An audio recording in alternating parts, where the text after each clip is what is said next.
Hi guys, I am back with you again.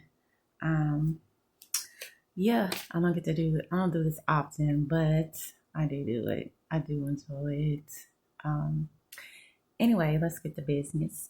The two topics are AI and the government shutdown. And I think we should start with AI.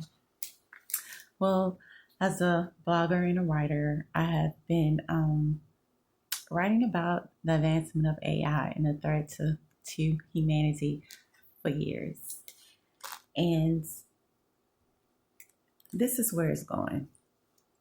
Right now, people are being laid off jobs, and it's been thousands and thousands of jobs of job loss. And it started at the top in the government, and now it is having a trickling effect. And as of the latest news, Amazon is going to be laying off more people, and they're not going to be hiring people anymore. Period, because they have um, they have the advancement of AI.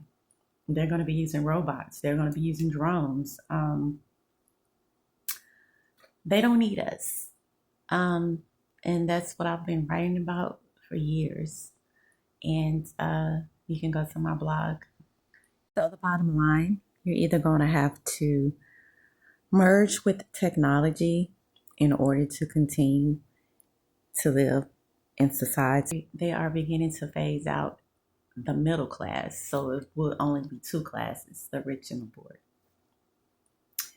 And they don't want a lot of people on the planet. It's messing with the climate. It's messing with the ozone layer. It's too many of us. And if you know anything about the Georgia um, Guidestones that were blown up in, I believe, 2019 or 2020, I wrote about that as well. Um, it had on there that humanity. Um, I can't remember the amount. You have to go back to the article, but it was really low. I want to say like a million people on the planet. It wasn't in the billions. It wasn't in the billions. So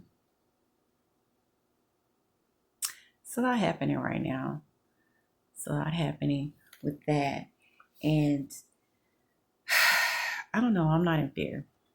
I'm not in fear. I've been going through it my entire life, and I've been more on the losing end than I have on the winning. So, and as a, I want to say a Bible scholar, but I'm not a Bible scholar. I don't know everything.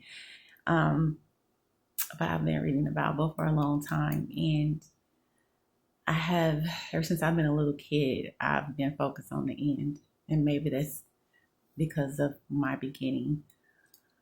But I knew it was destined to happen. And I don't know, I'm intrigued. I found this to be an exciting time because I know we're closer to the Lord coming back, at least as far as my faith and my beliefs. Um, we're closer to the Lord coming back and doing his reset than we have ever been. And government shutdown. With the government shutdown, I need I need people to stop just picking sides. At least as far as the blame goes. Like I know if you're most of us, our morals and our values, they'll line. If we're conservative, then we lean conservative. But if you kind of out there and you go along with everything and you believe everything that the liberals are saying, then you're gonna lean liberal. If you really believe that they're for the poor and the misfortunate and everybody in America and they're against globalism and the rich, then you're gonna lean liberal. And I'm not even gonna judge you for it. That's how it's set up to keep us divided. But the truth of the matter is, they're the same party. They're the same party, and the division was created for us. Anyway, yeah. It's both of them.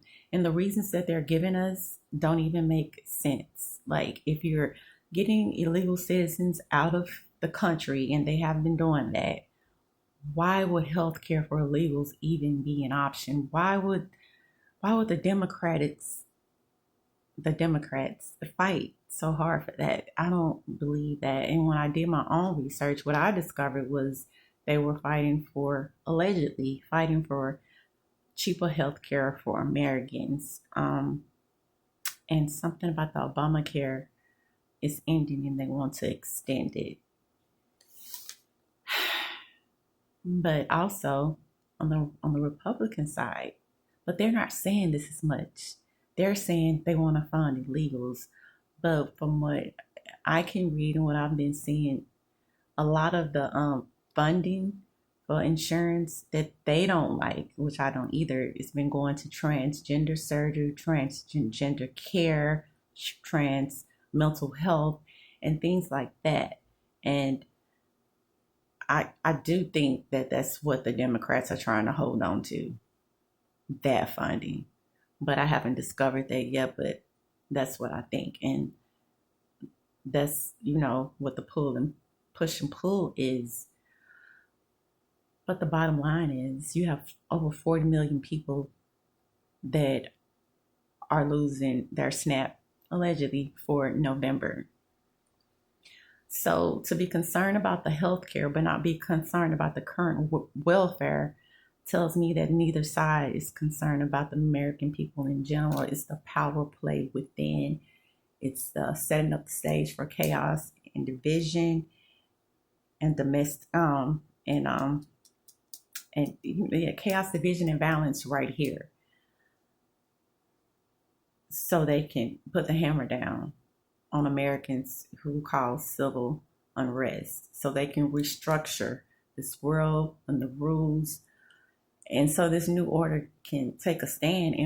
And for order that to work, in order for that to work, I feel like both parties have to come together to keep us divided.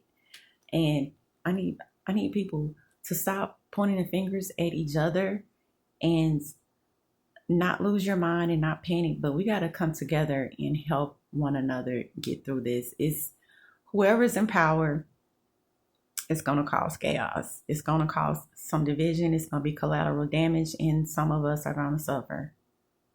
But my thing is, I would rather have a president and a party that tells me to my face what they want and what they're going to do, instead of having a party that lies to me and who tells me one thing, but behind the scenes they're doing another. The Democratic Party is not the victim. Behind the scenes, they too are a villain. So I'm sorry, but I got respect for the person that tells me what they're going to do up front. And so far, that's been Donald Trump, and he's not perfect. I never approved of him as a president in 2016. I don't even know how he got there. But I forgot that I've always appreciated him as a person. You can say what you want, but I have similar personality traits, so I just liked him as a person. And I get what it feels like to be hated. I don't know. This is just me. And this is my thing, and I'm no longer ashamed of it. At one point, people were making me feel ashamed, but you need to be ashamed of the Democratic Party as well, and those presidents. There should be some equal shame going around. We like who we like, we love who we love.